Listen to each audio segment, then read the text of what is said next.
Okay, so my objective today is to try to get everyone to the point where they can start the first lab. So we can start working on that. Basically, the first lab is about writing a program in RISC-V assembly language and then simulating it using RARs. Any of you guys use MARS in 212? Okay, so if you know MARS, you know RARs. If you used XSPIM, then RARs will look a little different for you. So I talked about RISC-V and how it was similar to MIPS. And I was just started to go through some example codes here. So I mentioned that when you have an if statement in assembly, the way I do this, at least, is I take the condition, the if condition, and I complement it.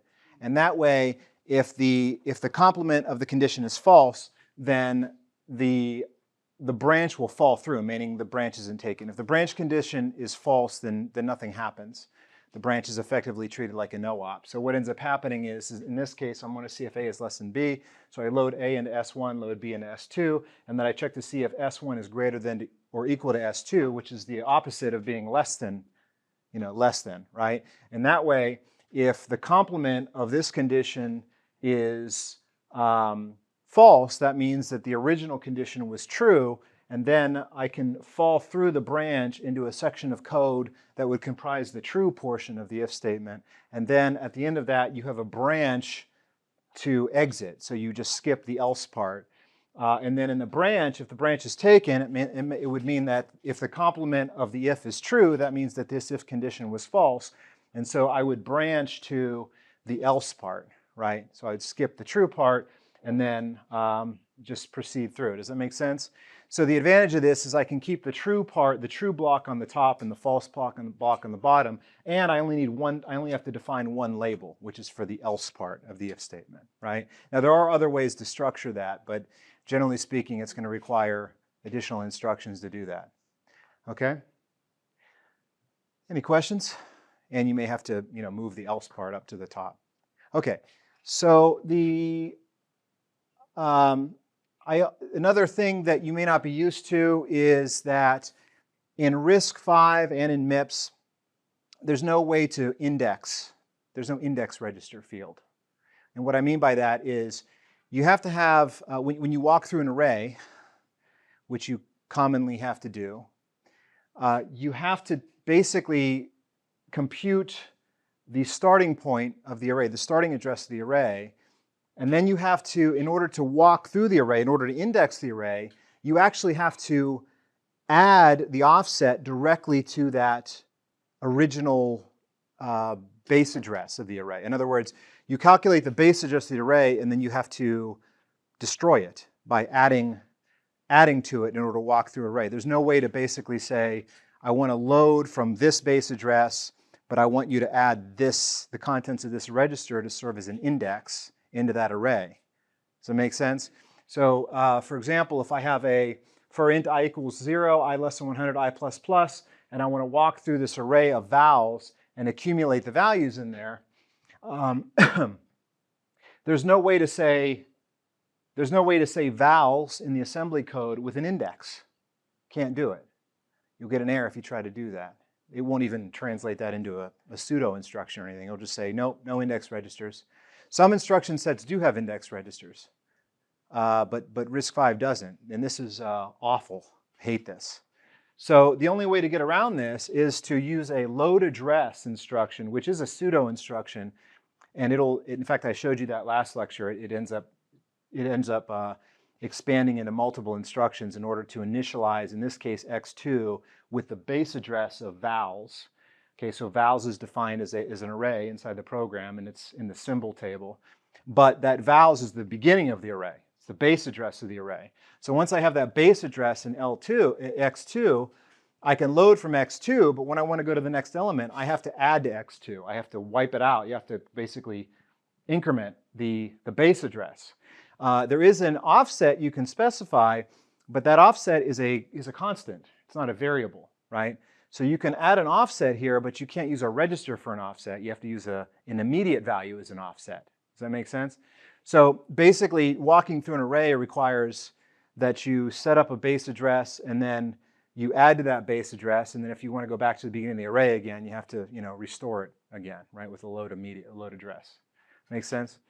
Okay, so I'll actually go through a demo where I do that. And by the way, just for the record, we are not going to implement, I mentioned we're not going to implement load words in our processor, but I still want to make sure everyone's comfortable with, with RISC-V assembly. Another thing is, the other problem is, if you have a loop, okay, you're generally going to increment that loop by 1, right? And in C, that's fine because the C compiler knows the size of each element of these arrays. And so when it does address calculations for loading and storing those arrays, it will make the proper adjustments to effectively multiply the index by the element size. So if these arrays, say, are 32-bit elements, they're arrays of 32-bit elements, right? Then whenever you increment the pointer for those arrays in the assembly code, you're going to be incrementing by 4 each time. That makes sense, right? But in the C code, you don't have to worry about that because there's these types, there's data types, and the compiler keeps track of the data types and it knows how big, what the size of the data types are.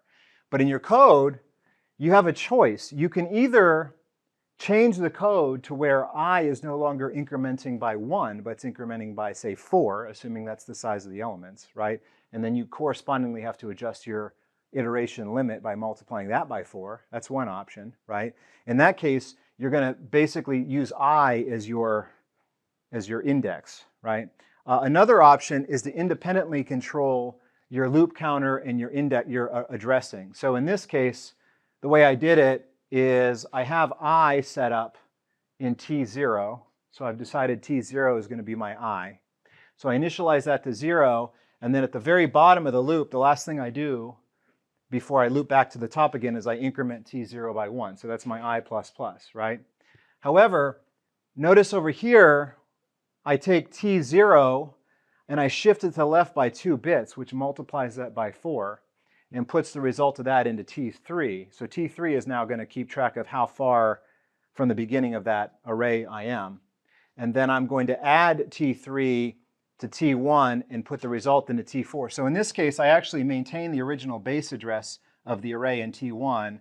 I add T3, which is my offset, and then I have another register T4, which represents the effective address inside that array. Make sense? And I have to do that for both source and destination. So that's why I have T4 and T5 are both calculated here, which calculates the address of, basically it's the address of destination of I and the address of source of I. You guys with me? So that's a lot of extra addressing that you have to put in here that you never had to worry about in the C code. Everyone clear on that? Okay.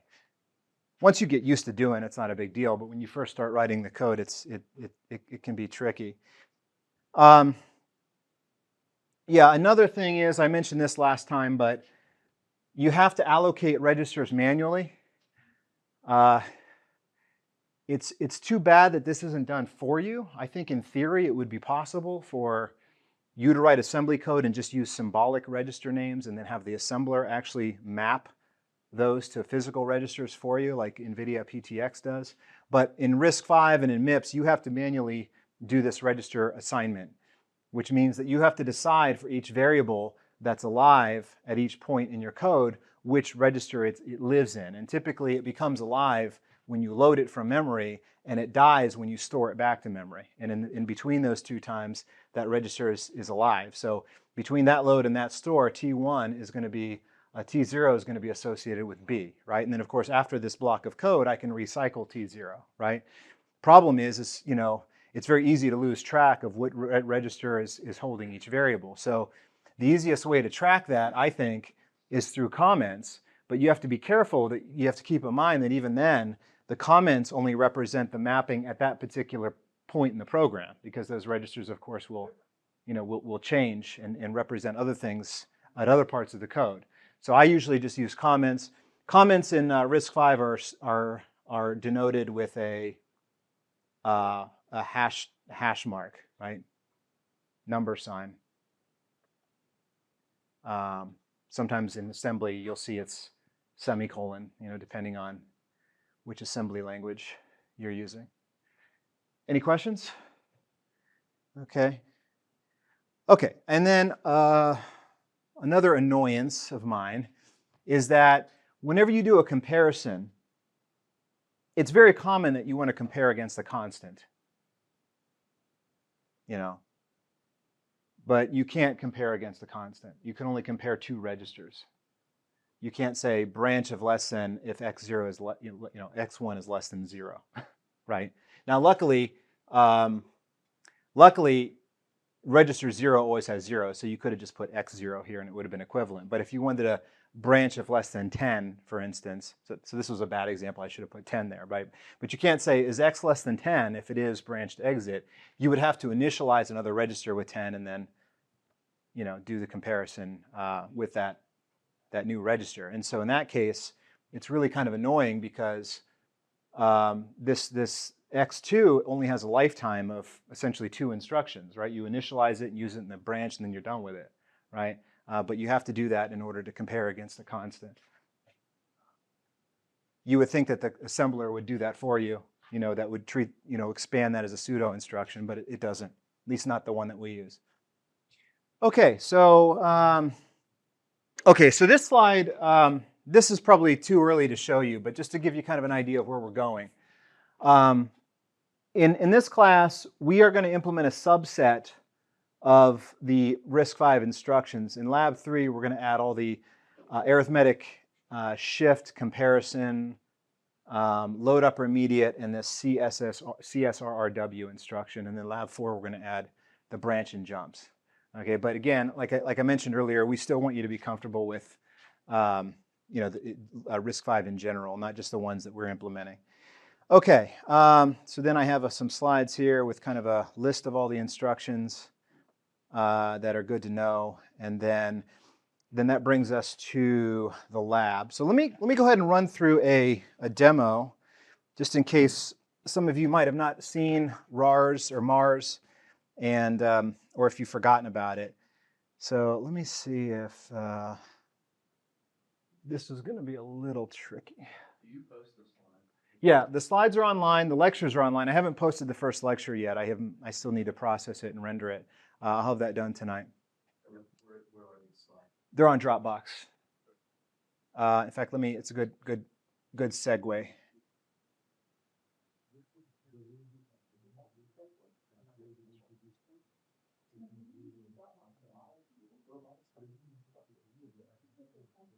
Okay, so this is what Dropbox looks like. Click on 611. You should all be in section 0. Section 0 is whether you registered for section 1 or 2, Ryan consolidates everybody in section 1 and 2 into section 0. So you should see section 0 here. It's like a virtual section. And then if you go in there, I've got the syllabus. There's a link to the lecture recordings. I need to update that link to usually that points to a playlist of all the lectures.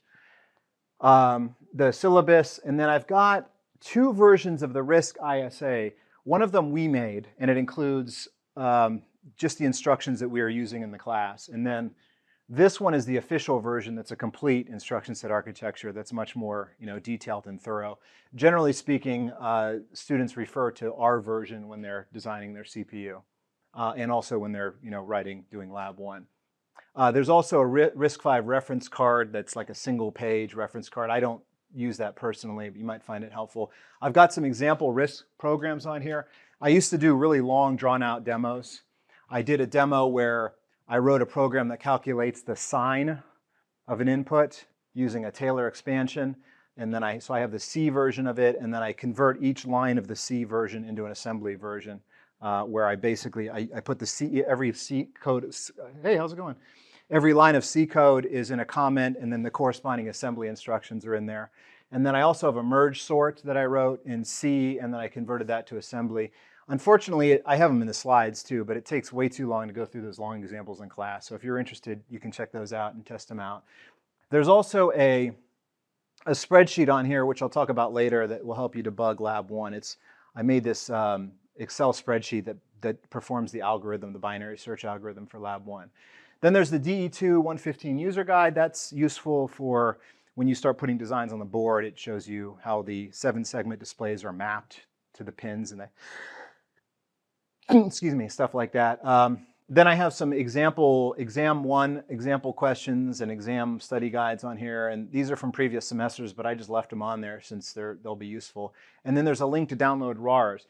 Now you can download RARs from GitHub, but I recommend you use our version because we have modified this version of RARs to have it work with the CSRRW instructions that we have specifically for this class. So in order to do I/O on the DE2 boards, you need the ability to write data out to the 7-segment displays and read data from the buttons and switches on the board.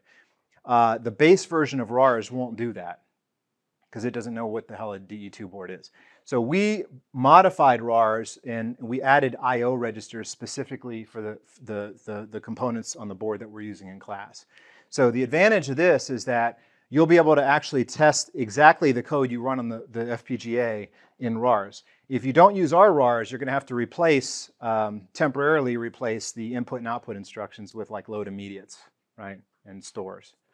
And then there's a virtual DE2 115 GUI that we designed for COVID that no one uses and no one likes, but I left it up there because Charles spent like 2 months writing it.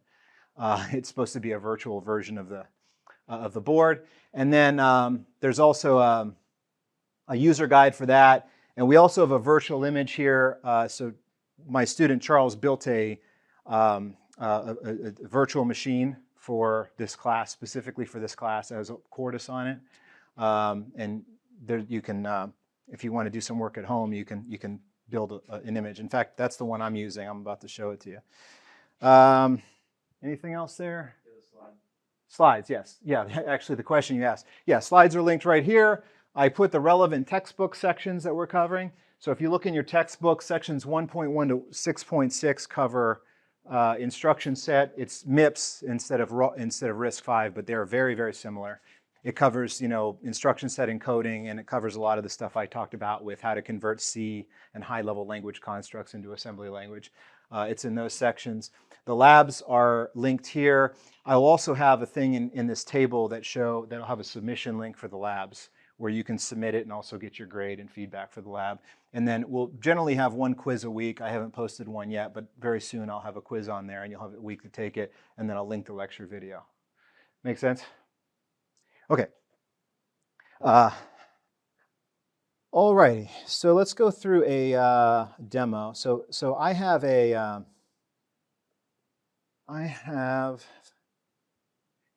virtual machine. This is actually the virtual machine that's linked on Mars. I don't know, just minimizing. Okay, so let's open up a shell. Now normally you would just type java-jar rars.jar. And that works fine in the virtual machine. However, in this lab, and I will post this on the Dropbox, there is an alternative Java you have to use to run RARs. I don't understand why. I'm not a Java guy. So the command would be, I'm going to put it up on the screen.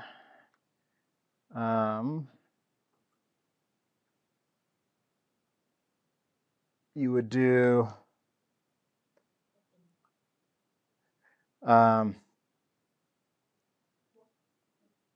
paste. Okay, it's not working. Not getting a clipboard.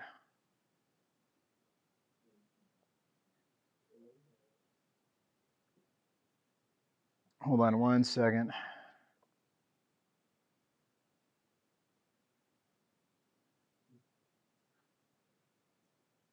Okay, so in this lab, I'll put this on Dropbox, but you have to use /user/lib/jvm /java11 openjdk amd64/bin/java. So if you don't want to type all that out, you can just type alias. You can go in your bash. You familiar with the bash RC? Did you guys learn about that in 2.15? So the bash RC is a file that'll run every time you open up a new bash. And in that file, you can just type alias Java and then put that command right after it like that. And then from that point on, every time you log in, you can just use Java. Does that make sense? So it'll just alias the Java to that command. Any questions? I'll post this, like I said, I'll post this up on Dropbox too, in case you need it.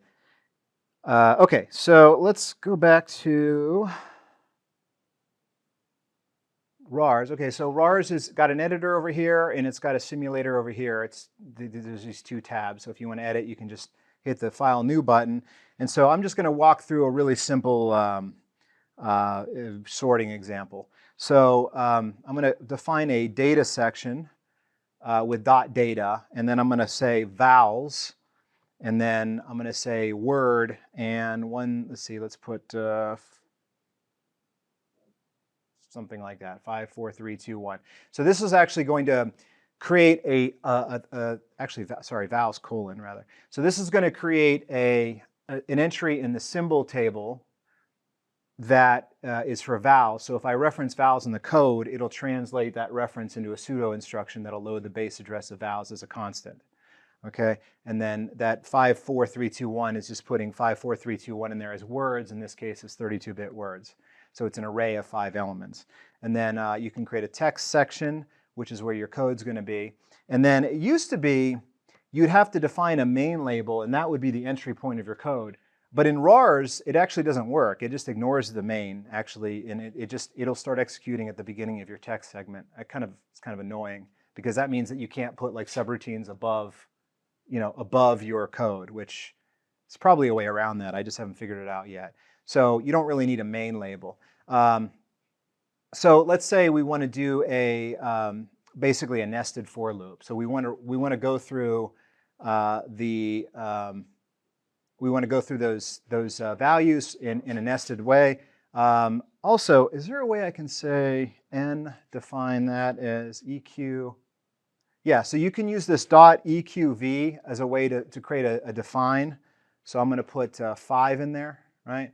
Okay, so just define the array length. Or I could put, I could 0. I'll just use that. Okay, so then now I'll just do a bubble sort. So I can say, I'll set up some variables. Okay, so I want to load immediate. Now the question here is, do I want to start using X variables, or do I want to use these symbolic names? If you look over here to the right-hand side, these are the register numbers, and these are their equivalent names over here.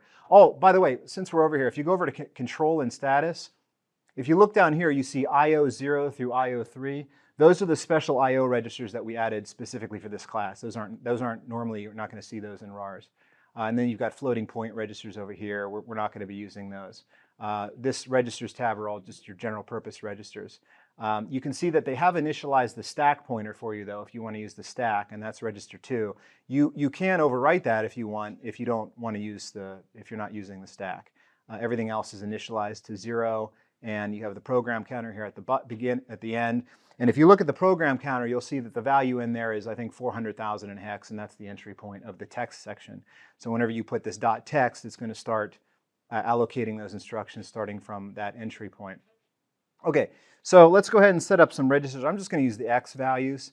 And so I'm going to say X2, put 0, and I'm going to put a comment that says X2 equals I. And then I'm going to initialize another one, X3 to 0. And I'll say X3 equals I. Okay, so I'll set those up. And then I'm actually going to start the outer loop here. So I'll say O loop.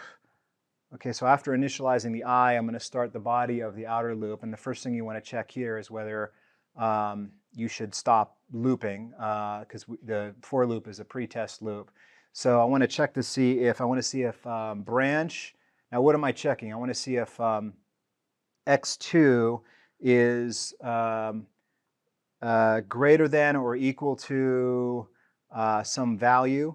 So I want to see if X2 is greater than or equal to N, at which point I want to exit. Now the problem is, as I mentioned, that N is going to get replaced with 5, but you can't compare I can't compare, I can't do that, which is, you know, unfortunate. So I'm going to have to set up a register. I'll set up register 10 as n, and I will, so I'm going to say load immediate, which is going to put 5 or whatever I set up n as into the x10, and I'll say x10 equals n. And so now I can compare to see if x2 is greater than x10. And since this is a bubble sort, you actually don't have to go to n. You just have to go to n minus 1. So I'm going to do a add I on x10, and I'm going to subtract, I'm going to add -1. There is no sub I instruction. I don't know why. So if you want to subtract 1, you have to use an add I with a negative value.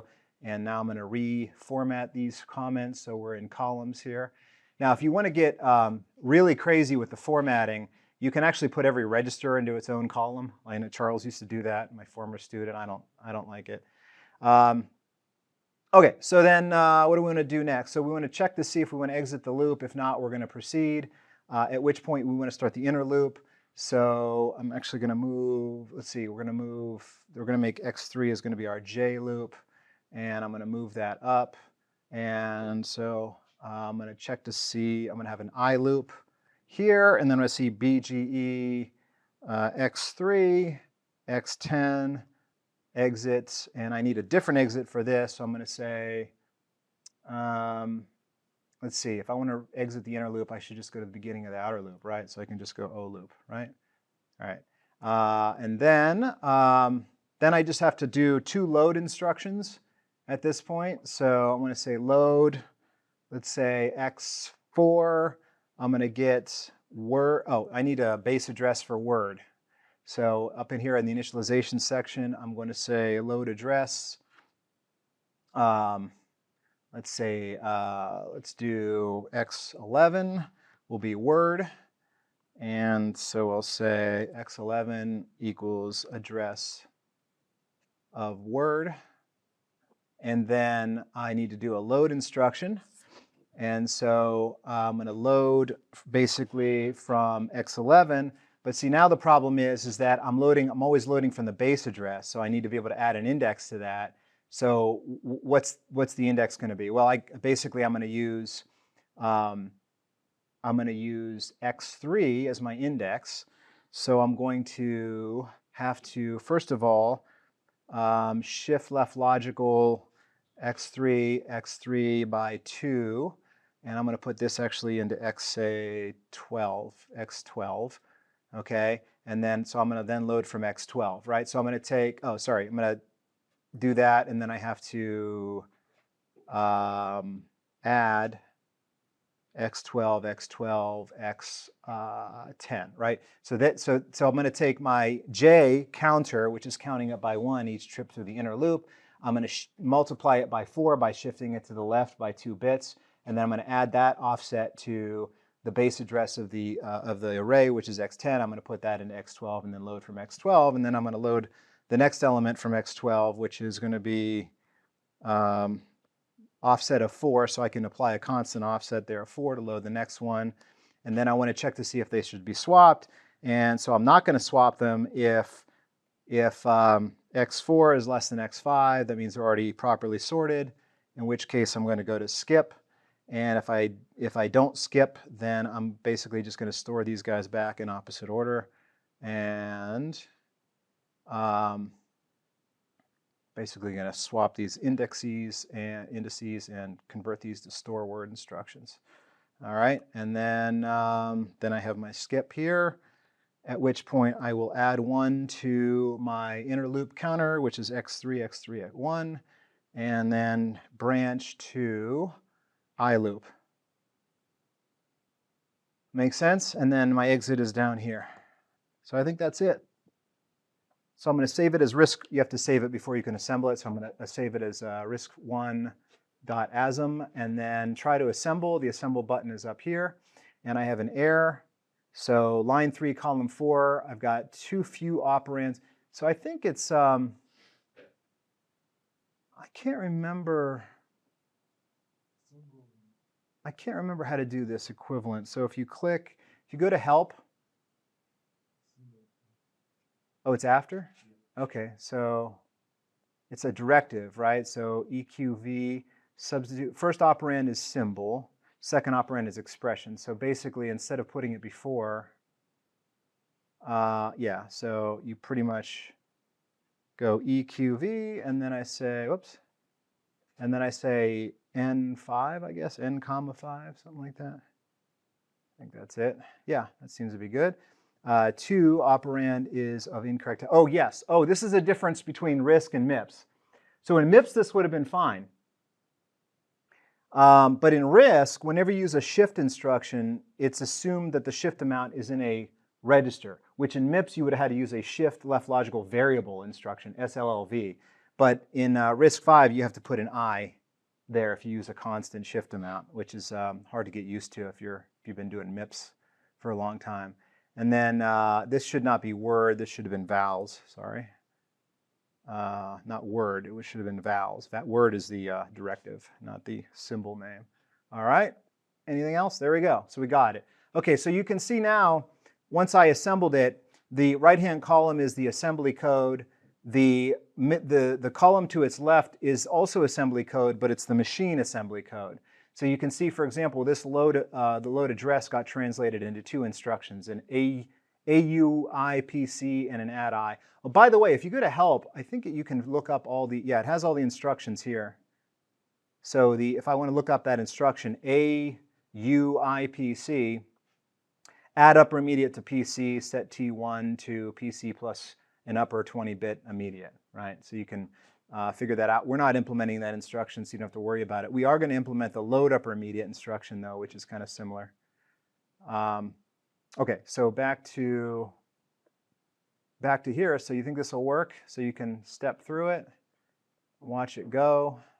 So what are we looking for here? We're looking for, now one thing we can look at is the data. So there's the array right there, right? You can see the 5, 4, 3, 2, 1, and we should see that getting sorted.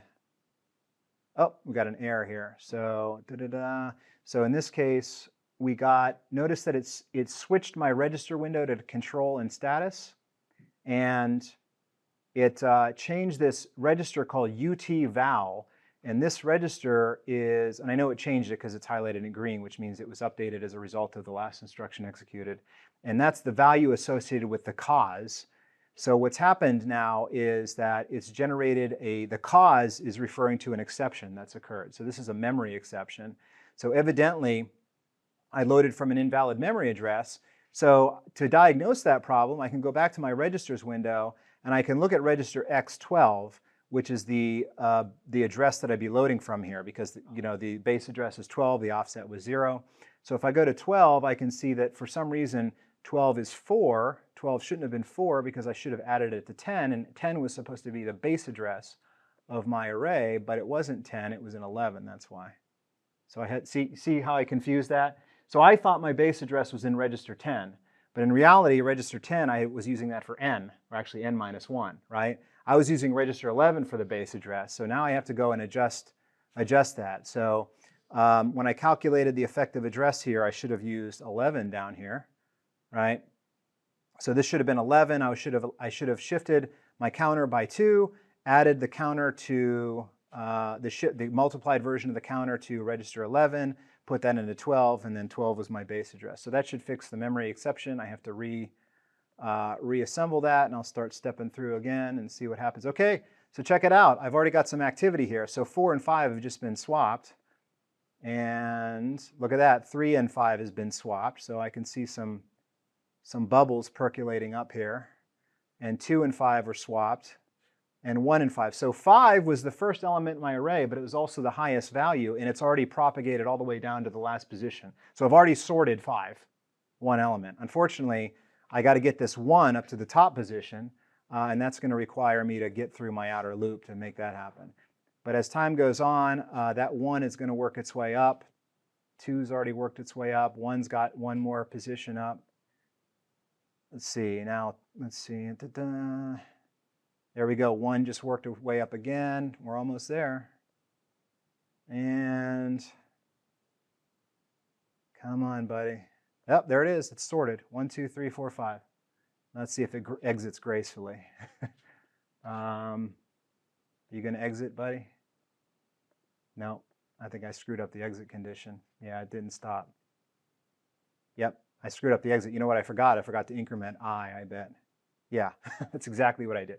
So I am incrementing, you see I'm incrementing j, which is x3, but I never incremented x2, which is the outer loop counter. So that's supposed to get done basically when you finish the inner loop. The problem is that when I finish the inner loop, I go straight to the beginning of the outer loop again. So I need to adjust this. This has to be, I'm going to rename this, instead of going there, I'm going to go to O exit.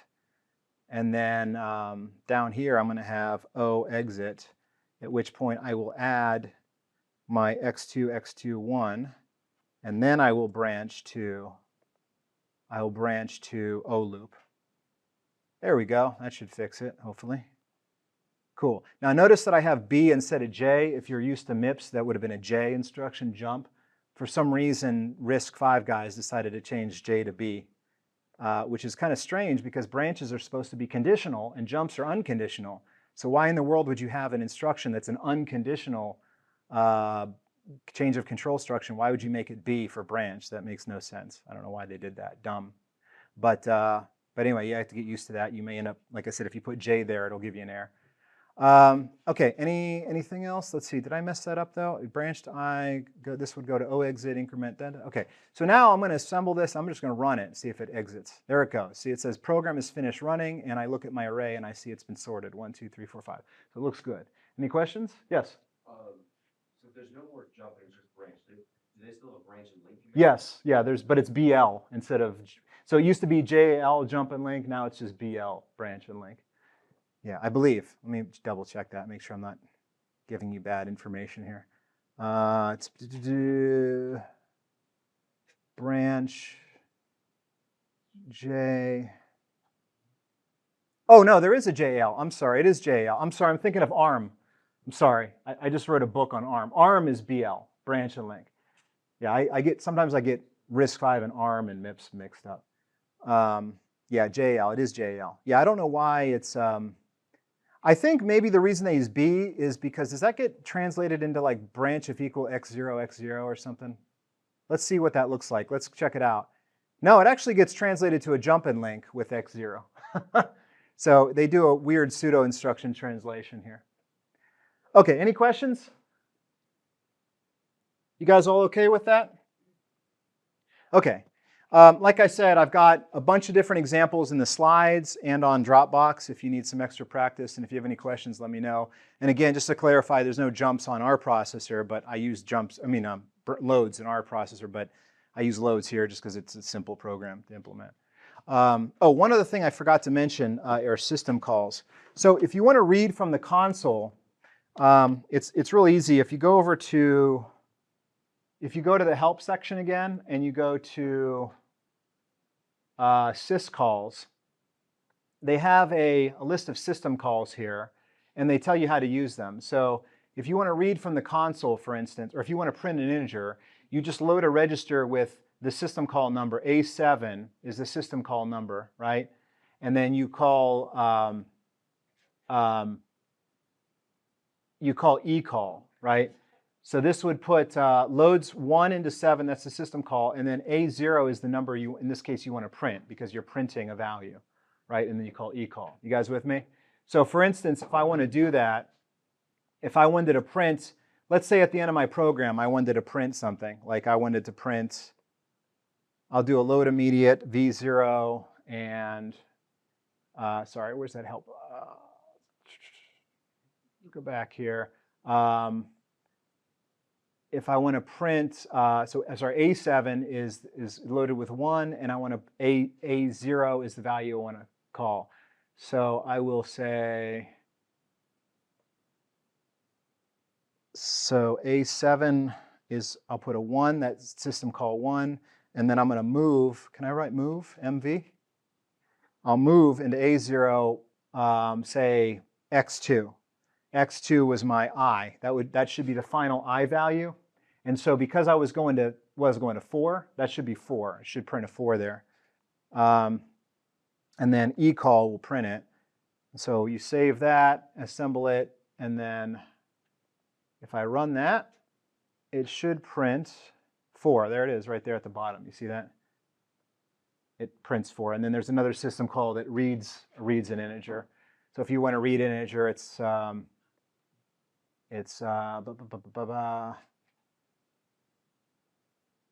print int, print float, print double, read integer. It's number 5, and it puts the result into A0. So I could do that too. That's real easy. If you just put load immediate A7 was at 5. Okay, and then eCall. So if I run this, it's expecting me to type something in. So if I put 10 and hit enter, it should put the result there into A0. Yep, and there it is. You see it says A in hex, which is 10. In fact, you can even go to settings and you can say values displayed in hexadecimal. You turn that off and you can actually see it says 10 over there, right? You don't have to look at these in hexadecimal. You can change to decimal. Any questions? All right, cool. Everyone seems on board with me. Okay, so the next part is I want to talk about fixed point representation. So in this lab, we want to have you design something that's kind of tangible and useful. So after lab 4, you're going to have the FPGA running with your CPU and your software, and you're going to put a number in with the switches, a binary number. And then your code is going to calculate the square root. So you're going to put an integer in on the switches, and then it's going to calculate the square root. And most likely that square root is going to be a fractional value, not an integer value, right? So you're going to calculate the square root of an integer. You're going to probably get some fractional number. And then we want to print that fractional number on the 7-segment displays. So there's 8 7-segment displays, and we want to print the square root in base 10. And we want to have, out of the 8 7-segment displays, the first 3 will be whole numbers and the last 5 will be fractional numbers. So if, for example, you put in 2, right, if you flip the bit 1 up on your switches, that will give an input of 2, and it'll calculate the square root of 2, which is 1.4 or something, and it should actually show 1.4 on the switches. So you're kind of building essentially a calculator that calculates square roots. So the hardest part of that from a software perspective is actually the square root calculation. And so the objective of Lab 1 is to have you become familiar with RISC, but also RISC-V, but also write a program that you can use to test your CPU and to have something that you can actually demonstrate on your CPU, right? Now, the reason we have you do this first is, one, to get everyone comfortable with RISC-V, but also I found in the past that whenever we'd assign a lab, we'd say, okay, you have to write the software for the square root and you have to finish your CPU design. Now you're doing software and hardware at the same time, and when something doesn't work, you don't know which is broken. Is it the software is broken or the hardware is broken? This way, we're going to have you write the program in Lab 1 and test it so it's bulletproof. So then when you move on to the hardware part, if there's any issues, you know the issue must be in the hardware because you've written and tested the software thoroughly in the simulator, right? Okay, so that's the objective. Now the question is, how do we do fractional numbers without floating point? Most people associate fractional numbers with floating point. So like if you're in C++ or Java, you would be declaring your variables as float or double, right? Our CPU is not going to have any floating point hardware in it. Something we could do, but I think it would take us a little longer than 1 semester to get that done. So we want to fake it. We want to be able to do fractional math without floating point. And so most of you might have thought, well, that's not even possible. But it is. You use something called fixed point. So fixed point allows you to represent numbers, fractional numbers, as integers. And all you have to do is you have to pretend as though the decimal point is somewhere other than on the right-hand side of the number. So basically, you change the significance of each one of these bits. Normally, if you have a number like this that's a 6-bit number, the rightmost bit would have a significance of 2 to the 0th power, and then the next bit to the left would be 2 to the 1st power, and so forth. But if you have a fixed point number, you just assume that, for example, if I have a 6-bit number with 3 fractional bits, the least significant 3 bits would be fractional bits, and therefore bits, the rightmost bit wouldn't be 2 to the 0th power, it would be 2 to the -3rd power, right, which is 1/8. And the next bit would be 2 to the -2nd power, which is 1/4. And the next bit to the left would be 2 to the -1st power, which is 1/2. So this bit adds 1/2. This bit adds, if it's on, adds 1/4. And this bit, if it's on, adds 1/8, right? So now, if you look at those 3 fractional bits as a whole, and you just look at them, just those as a field, and say, well, that's 5. That's actually 5/8, because 5/8 is 5 over 2 to the 3rd power, because there are 3 fractional bits, right? So you just say, look, the fractional bits is 5. And because there's 3 fractional bits, that represents a value of 5 over 8. 5 over 2 to the 3rd power. Does that make sense? Now the problem is that there is no hardware support for this, and there's no software support for this. So this fixed point representation only exists sort of in the mind of the programmer, right? It's purely conceptual, right? Now there are fixed point libraries out there, like for C or C++, and they give you some, and sometimes you have hardware support for fixed point that will, for example, saturate. Like if you overflow this number, it'll saturate, right? And there's some other things there's rounding modes, but generally speaking, in this case, we're just going to do integer computations and conceptualize this as a fixed point number, and we're going to put the decimal point wherever we need to put it to achieve the range that we need. So this is essentially based on the decimal point, you're going to get a different range, right? What is the range of this number? Well, it depends if it's a signed or an unsigned number, but the thing is that it only has 3 non-fractional bits here, right? It's 3 fractional bits, 3 non-fractional bits. So basically you get the range of a 3-bit number, essentially, right? The range is determined by the non-fractional bits, and the fractional bits will give you the accuracy. Make sense? Now you might say, wait a minute, isn't that the precision? No, actually it's not the precision. The precision actually depends on how many leading zeros you have in here, right? Because it's fixed point, not floating point, any leading zeros in this number will actually cause you to lose effective precision. Significant digits, significant bits will be lost if you have any leading zeros here. So it's actually kind of tough to calculate the precision, but the accuracy is determined by the fractional bits, and the range is determined by the non-fractional bits. Make sense?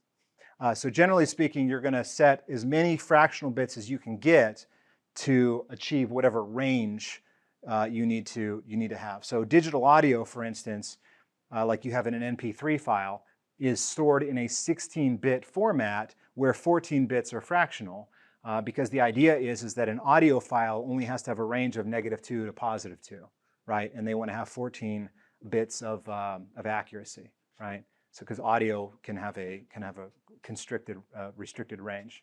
Okay, all right. So let's see. Okay, so the one thing you have to worry about though with fixed point is whenever you add or subtract 2 fixed point values, you have to make sure that the decimal point is lined up. You only want to add values that have the same decimal point position, right? Which is usually not a big deal, right? If that's not the case, you're going to have to shift one of them in order to line them up, right?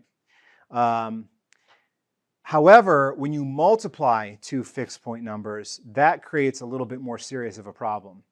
Because if you remember from grade school, if you have 2 numbers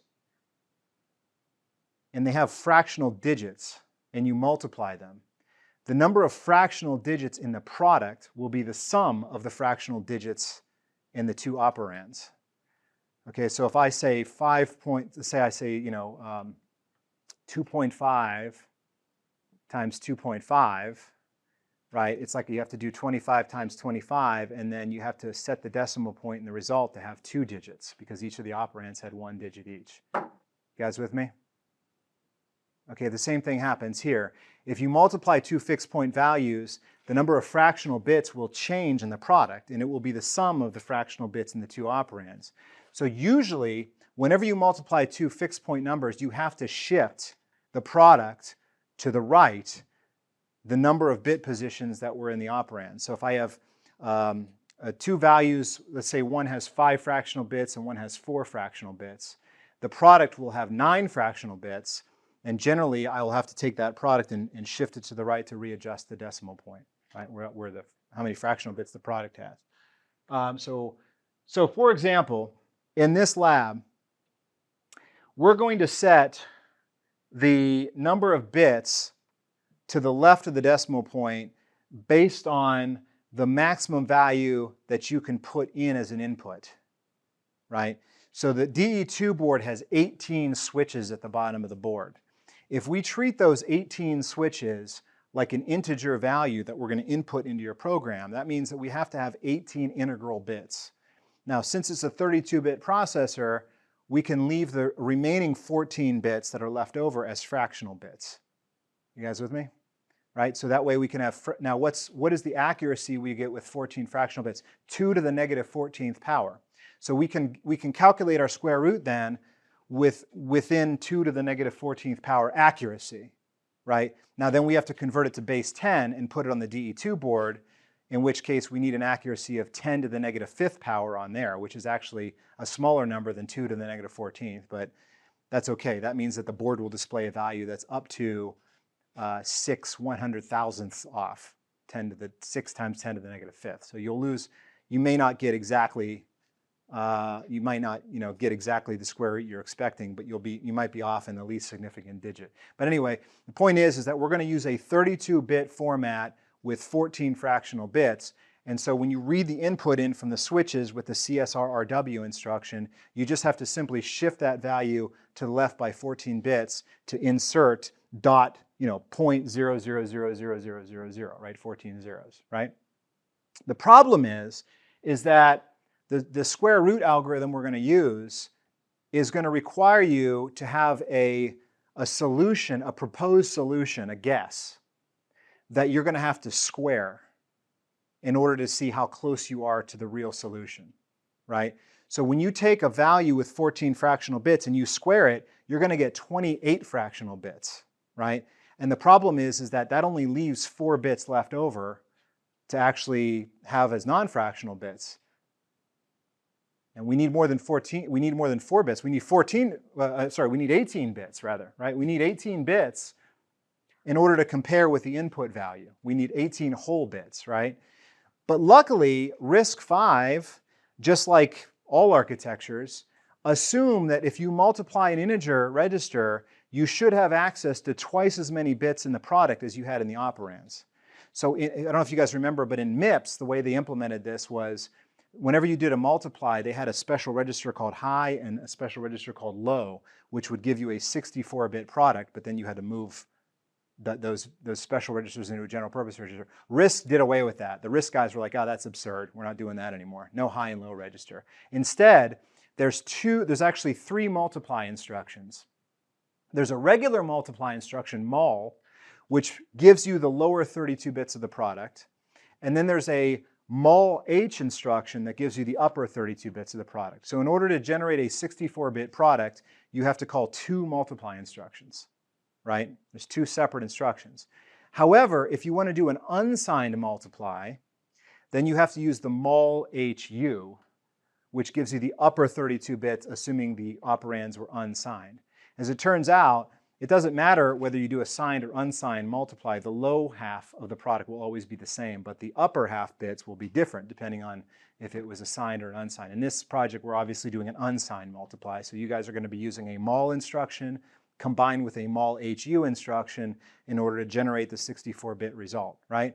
But then the problem is now we got 2 registers and they have to be formatted back into 1 register. So what ends up happening is that you have 2 registers that are 32 bits each that are split between an 18-bit whole part and a 14-bit fractional part. When you multiply those together, you're going to get a 64-bit product, but in that 64-bit product, it will be split between 2 registers that has 4 whole bits and 28 fractional bits, along with another register that has 32 whole bits in it, non-fractional bits, right?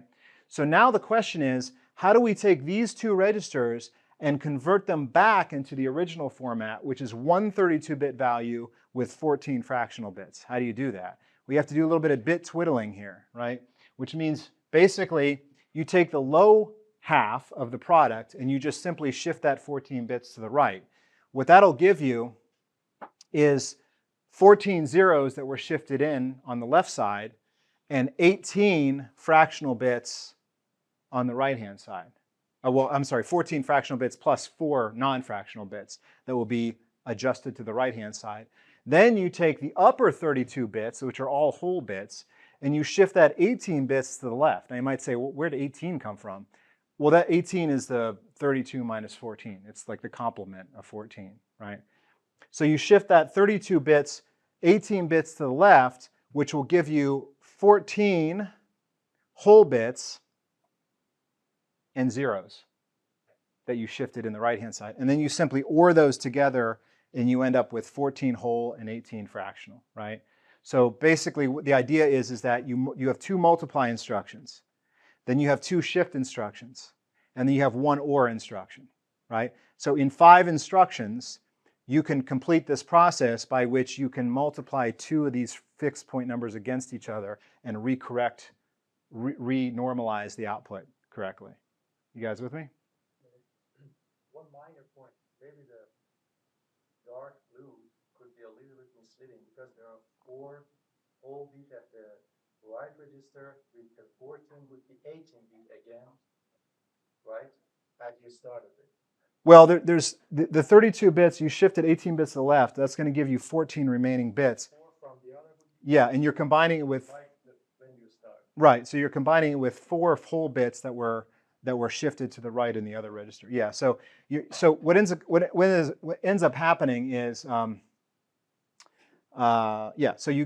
you end up, basically what you're trying to do is you're trying to retrieve 4 whole bits from the original, this guy, from the original low half of the product, and you're trying to recover 14 bits, whole bits, from the upper half of the product that you get with the mul HU instruction, right?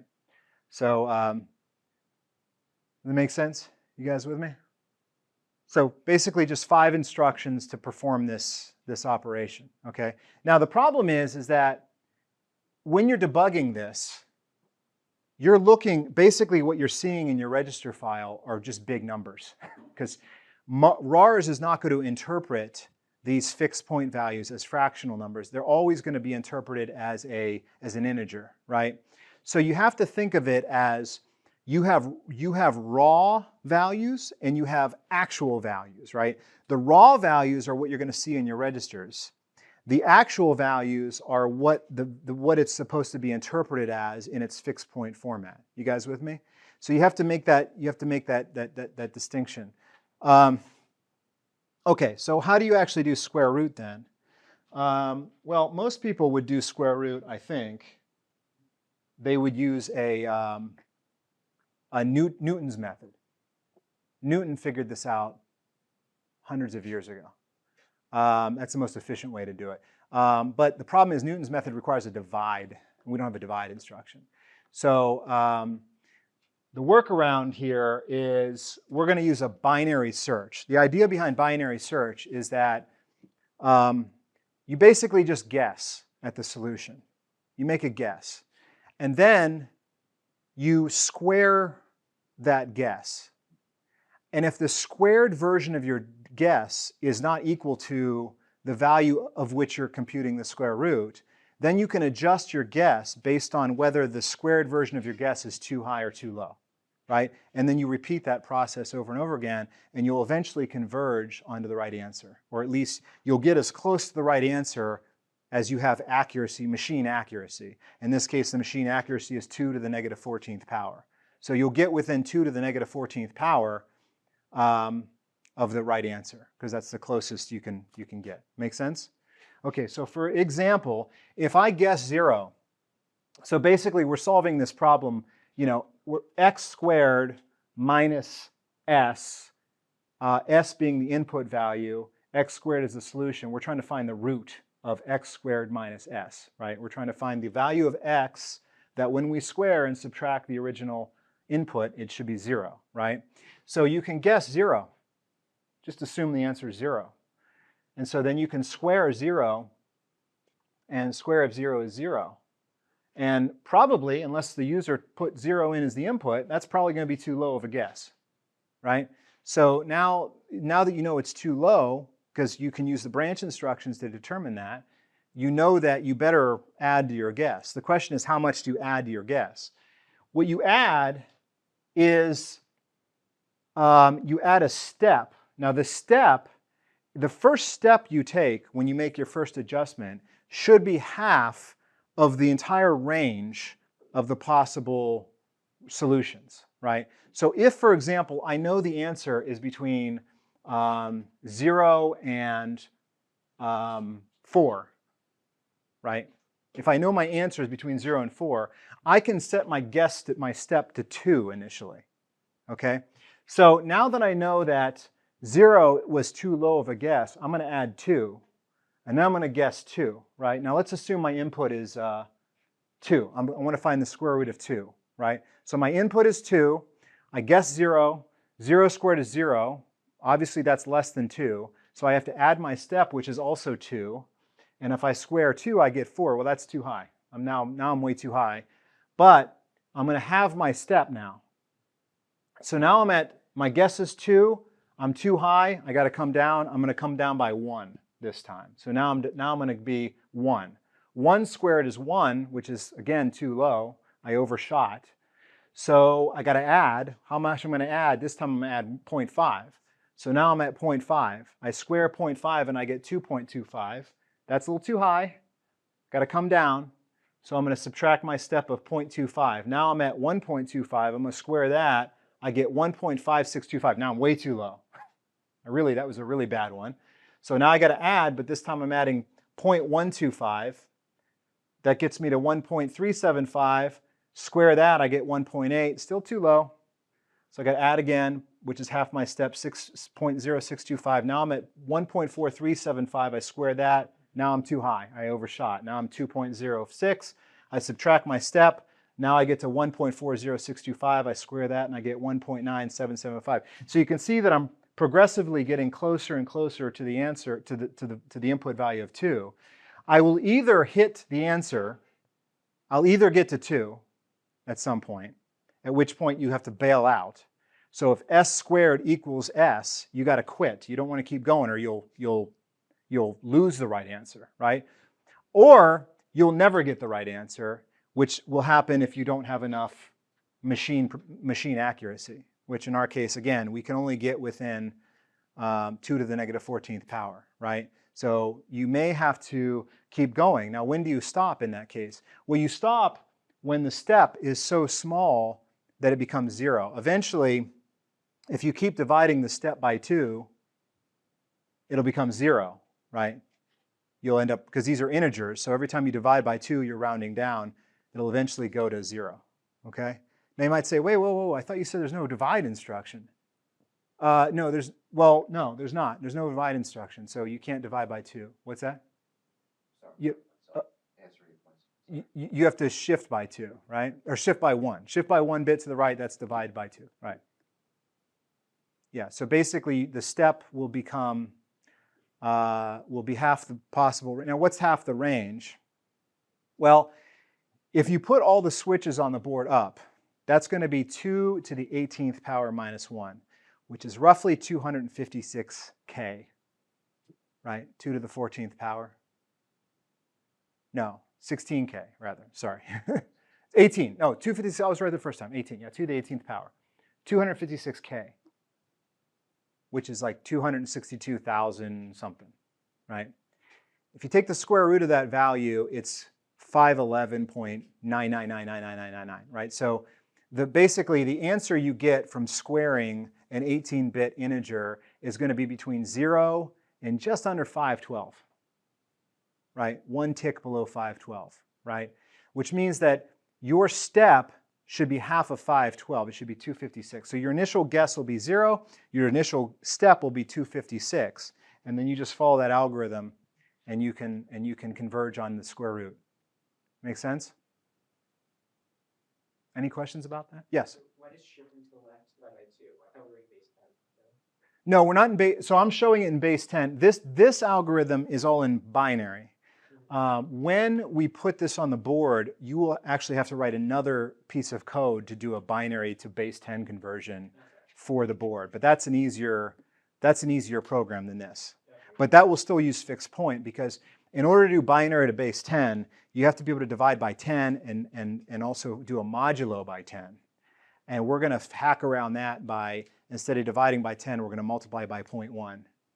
And instead of moduloing, we're going to multiply by 0.1, take the fraction of the fraction of the product and multiply that back by 10 to get the modulo. So we're going to hack around the divide in the conversion, but you don't have to worry about that till lab 4. Or lab 3. Lab 3. We're going to do that in lab 3. This is all in binary. Okay, the problem though is RARS doesn't have any fixed point support, so we have to work around that. So if you go to the lab sheet, and this is a little wonky. I apologize for this. So in RARS, we want to pretend like we're running on the FPGA board. So the number that comes into RARS, we are going to assume that that is a that's already set up as a 3214 number, 32 total bits, 14 fractional bits. So the number you type into RARS, you'll use system call, whatever I just did, system call 9 or 5 or whatever I just showed. 5, yeah, you'll use system call 5. User will type in a number. That number is, we will assume that that number's already been pre-scaled by 2 to the 14th power. So basically, you take the number you want, you take the number that you want RARS to take the square root of, that's your actual input, and you just multiply it by 2 to the 14th power. And you type that into RARS, right? And then RARS will do this algorithm and it'll spit back an output that will also be scaled by 2 to the 14th power. So you will then have to manually divide the result by 2 to the 14th to get the actual result, right? You just have to do that manually. That makes sense? Okay, so the lab sheet, I tried to, I just realized there's a bug. Okay, so in the lab sheet, it says, if the value entered by the user, if we name that input raw, right? Then the actual input value, which I call input actual, will be computed as input raw is input actual multiplied by 2 to the 14th power. Now that slash is, I thought I had to escape. I wrote this in Markdown and I thought I had to escape the asterisk, so I put a backslash there. Ignore the backslash, take that out, right? So you basically take the actual input, right? You have an input in your mind and you multiply it by 2 to the 14th and use that as the input raw, right? Make sense? The problem is that RARS does not have a system call for reading an unsigned integer. It only has a signed integer, right? So the problem is that if you want to put a really big number in, basically any number that's greater than 2 to the 17th power, 128K, if you want to go 128K up to 256K, so any number that's greater than or equal to 2 to the 17th power. Remember, there's 18 non-fractional bits, and so the 17th bit 17 will be the most significant bit. So this is equivalent on the DE2 board. So you got these switches. If I put the first switch up, the leftmost switch is the most significant bit. When this value then gets converted from an 18-bit integer to a 32-bit with 14 fractional bits, this first switch is bit 17 effectively, right? It represents 2 to the 17th power. If you put that into RARS, it will interpret that as a signed bit, right? In fact, what it'll say what RARS will say is it's out of range, right? If you put a number in, if you take 2 to the 17th power, multiply it by 2 to the 18th power, right? You put that, 2 to the 14th rather, 2 to the 17th times 2 to the 14th, right? Which is going to be 2 to the 31st, right? You put that in, which is 2.1 billion or so. You put that number into RARS, it's going to say, out of range. That's out of range for a signed 32-bit number. Okay, so that's the problem. So we have to make an additional adjustment. If you want to test a big number, you have to trick RARS. You have to actually put a negative number in to represent the range of numbers from 2 to the 17th to 2 to the 18th power, right? You have to trick it. So in other words, what I'm saying is that you have to put a negative number in, even though we're only calculating square roots of positive numbers. We're not going to have imaginary values coming out, right? We want to put a positive number in, but if we want to put a really big positive number in, we have to represent it as a negative number, right? So the way you do that is if the input actual is greater than or equal to 131,072, right, but is less than 262,144, it's in that range of numbers where the sign bit would be 1. So all you have to do there, and there might be a better way to do this calculation. This works, but it's a little clunky. You have to take 2 to the 32nd power. You have to take the input actual and multiply it by 2 to the 14th, and then subtract that from 2 to the 32nd power, and then negate the result, and then round down. And that's the number you'll actually type in, okay? So it's a little confusing, but you just have to plug numbers in there, right? Okay, so then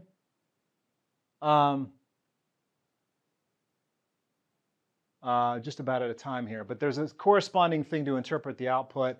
And then I'm also going to give you some test vectors here. So these are tests that you can put in. So if you type in 16,384 into RARS, that's actually an actual value of 1. And the square root of 1 is 1.